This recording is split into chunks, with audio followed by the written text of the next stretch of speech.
هذه طابعة حق ثلاثي الابعاد. طبعا تطبع حاجة زي كذا، تمشي عليها قطعة صغيرة،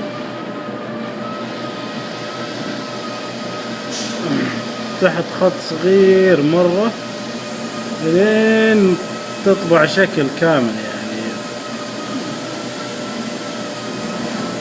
فالخطوط الصغيرة هذه حجمها زي هذا الحجم، بإمكانها تطبع شيء زي هذا. طبعا هذا أنا طابعه فيها، فأي خطوط مرة صغيرة حقيقية.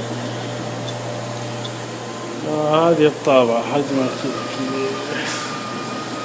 القطعة هذه الوحدة تقريبا تاخذ 5 ساعات الوحدة فيها، فراح يطول يعني، يمر عليها شوية ويحط خط.